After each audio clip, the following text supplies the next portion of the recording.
first story. Entitled OP threw his son in boarding school. Ignored his son's calls for help when he was getting bullied and abused in school. And now OP is having a breakdown because his son abandoned him and went NC, claiming OP failed as his father. I always believed in discipline. Not cruelty, not abuse, just firm, unwavering discipline. My father raised me that way, and I turned out fine. That was my excuse, my justification for everything I did to Ryan. But looking back, I see it now. I wasn't teaching him how to be strong. I was just making sure he had no room to be weak. Ryan was a difficult child. He had too much energy, too much defiance, and too little respect for authority. He had a habit of pushing boundaries, testing patience, and acting like nothing had real consequences. His teachers called often, saying he skipped school or mouthed off in class. I'd ground him, take away his games, his freedom, none of it mattered. He found ways to rebel anyway. Then came the incident with our neighbor, Angela.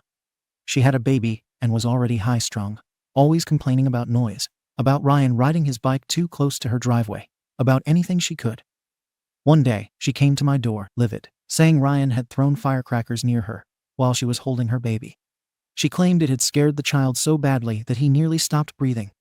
She was shaking with rage, demanding I do something about him. When I confronted Ryan, he barely reacted. He brushed it off, saying it wasn't a big deal, that she was overreacting, that he hadn't meant any harm. But there was no remorse, no concern, just that same arrogance he always carried. He even accused Angela of being the one who harassed him, claiming she had sixed her dog on him, shoved him off his bike, and screamed at him just for playing outside. Maybe there was truth to that, maybe not. I didn't care. That was it for me. I had warned him too many times. If nothing else had worked, then it was time for real consequences. I made the decision that night Ryan needed structure, discipline, and an environment that would force him to grow up. A strict boarding school seemed like the answer. It had glowing reviews and a reputation for turning troubled boys into disciplined men. I didn't ask for Ryan's input. By the time I told him, it was already set in stone. He pleaded, swore he'd change, and said he'd do anything to stay. I didn't waver. I told myself this was for his own good. A few weeks later, he was gone. At first, he called frequently, but the anger in his voice made it hard to take him seriously. He ranted about how miserable it was, how unfair I had been, and how he hated me for sending him away. I brushed it off as teenage rebellion. He had to adjust. This was a lesson in responsibility. But the calls changed over time. They became desperate. He told me he was being bullied, not just in the usual way.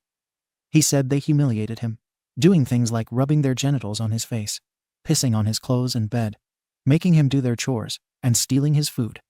I told him to handle it, to stand up for himself, thinking he was lying just to get back home. After that, the calls stopped. I assumed it meant he had finally adjusted. That maybe he had made friends, or at least learned how to survive in that environment. But when he came home for a weekend visit, I knew something was wrong. Ryan was thinner, his cheekbones more pronounced. His clothes hung off him, and his usual spark, the defiance, the energy, the attitude was gone. He barely spoke, and when he did, he avoided my eyes. There were bruises on his arms, dark ones along his ribs when his shirt lifted. I asked him what happened. He mumbled something about football practice. Something inside me knew he was lying, but I let it go. I told myself he'd be fine. I had no idea that I had already lost him. Ryan returned to school after that weekend, and I assumed things would get better. He hadn't said much, but I convinced myself that was normal. He was adjusting, learning discipline, and growing stronger. But looking back, that wasn't growth. It was resignation. I barely heard from him in the months that followed. The phone calls had stopped, and the few times he answered mine, his voice was flat, lifeless. No complaints, no anger, just indifference. It should have scared me. It should have made me realize something was wrong. But I was busy with my work and had spent so much time telling myself that this was the best thing for him that I ignored every warning sign. He came home one last time for graduation. When I picked him up, I barely recognized him.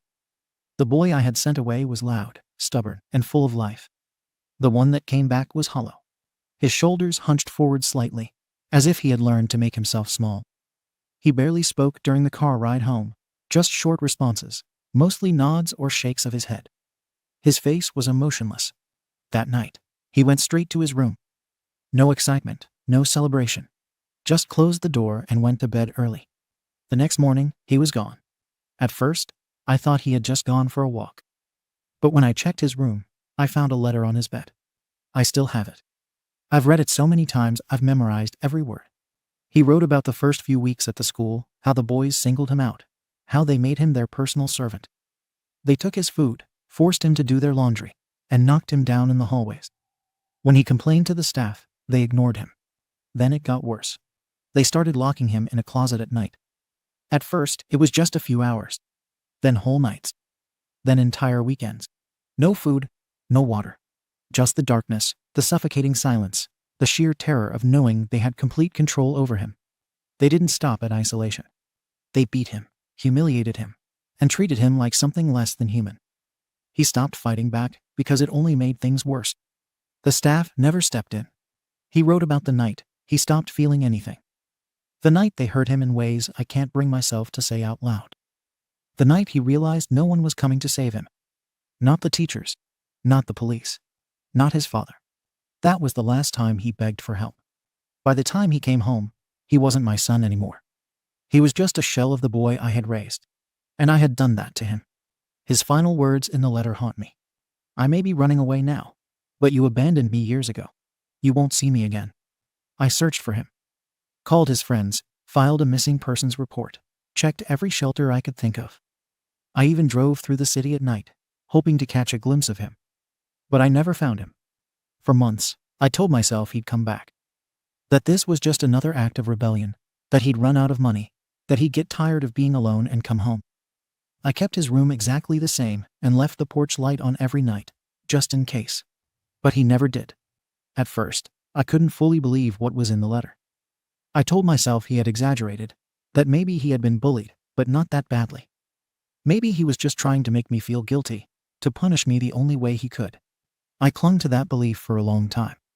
It was easier than facing the alternative that I had thrown my own son into hell and ignored him every time he screamed for help. Then, one night, I got drunk. Really drunk. I pulled out the letter and read it again for the 100th time. And for the first time, I didn't just read it, I let myself believe it. What if he hadn't exaggerated? What if every single word was true? What if I had let my son be tortured? The realization hit like a gut punch, deep and hollow.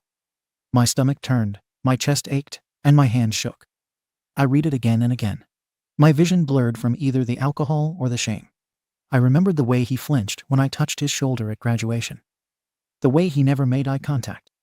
The way his hands trembled when he picked up a glass. I had seen the signs. They had been right in front of me. And I had walked away. I stumbled to the bathroom and threw up. But it didn't make me feel any lighter. The weight was still there, pressing down on me, and I knew it was never going to leave.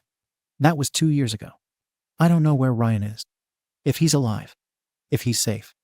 If he ever thinks about me. I still leave the porch light on. I don't know if it's out of hope or penance. Maybe both. I drink more than I should.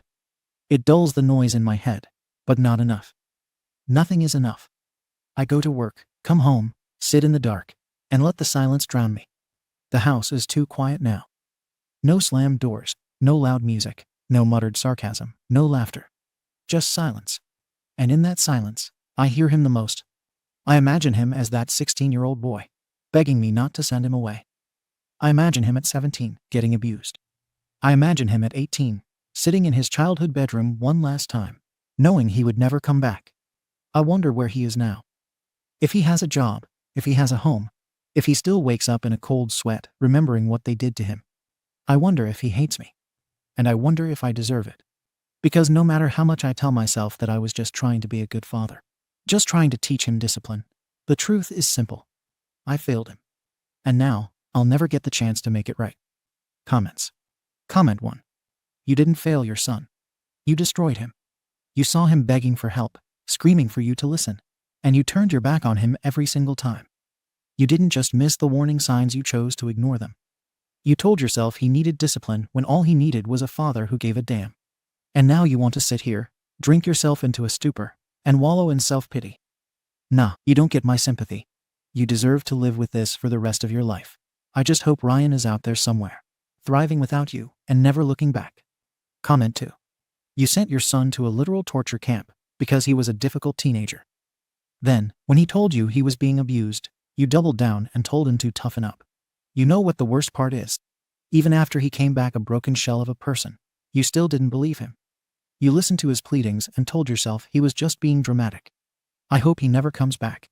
I hope he's out there healing, surrounded by people who actually love him. And I hope you sit in that empty house, drinking yourself into oblivion, because that's the closest thing to justice you're ever going to get. Comment 3. Man, F you. Seriously.